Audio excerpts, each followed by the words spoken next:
সবাইকে স্বাগতম।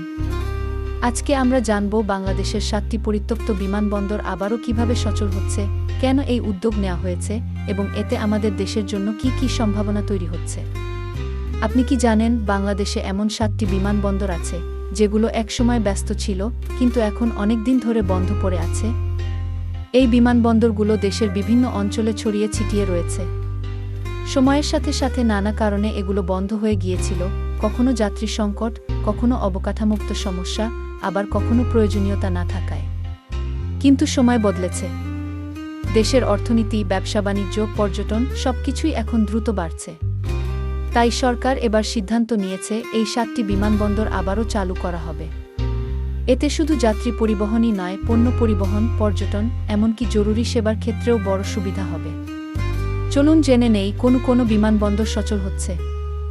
এই 7টি বিমানবন্দর হল: 1. ঈশ্বরদী, 2. ঠাকুরগাঁও, 3. কুমিল্লা, 4. টাঙ্গাইল, 5. সিলেটের ফেঞ্চুগঞ্জ, 6. পটুয়াখালী, 7. বগুড়া।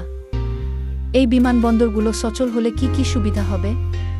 প্রথমত, দেশের প্রত্যন্ত অঞ্চলের মানুষ খুব সহজেই রাজধানীসহ বড় শহরগুলোতে যাতায়াত করতে পারবেন। এতে সময় ও খরচ দুটোই কমবে। দ্বিতীয়ত, ব্যবসা বাণিজ্য সহজ হবে। কৃষিপণ্য, মাছ, শাকসবজি দ্রুত শহরে পাঠানো যাবে। এতে কৃষকরা ন্যায্য দাম পাবেন। তৃতীয়ত, পর্যটন শিল্পে নতুন গতি আসবে। সুন্দরবন, কুয়াকাটা, সিলেটের চা বাগান এসব জায়গায় সহজে যাওয়া যাবে, দেশি বিদেশি পর্যটক বাড়বে। এছাড়া জরুরি পরিস্থিতিতে, যেমন প্রাকৃতিক দুর্যোগ বা চিকিৎসার প্রয়োজন হলে দ্রুত সহায়তা পৌঁছানো যাবে। তবে এই উদ্যোগের কিছু চ্যালেঞ্জও আছে। বিমানবন্দর সচল করতে অবকাঠামো উন্নয়ন, আধুনিক যন্ত্রপাতি, দক্ষ জনবল, নিরাপত্তা সবকিছু নিশ্চিত করতে হবে। তাছাড়া যাত্রী ও পণ্য পরিবহনের জন্য পর্যাপ্ত চাহিদা থাকতে হবে, নইলে আবারও এগুলো বন্ধ হওয়ার ঝুঁকি থাকবে।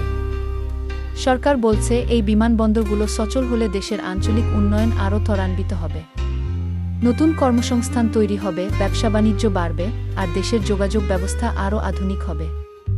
আপনারা কি মনে করেন, এই উদ্যোগ কি বাংলাদেশের জন্য ইতিবাচক হবে? আপনার মতামত কমেন্টে জানান। ভিডিওটি ভালো লাগলে লাইক দিন, চ্যানেলটি সাবস্ক্রাইব করুন, আর নতুন ভিডিওর জন্য বেল আইকনে ক্লিক করতে ভুলবেন না। ধন্যবাদ সবাইকে।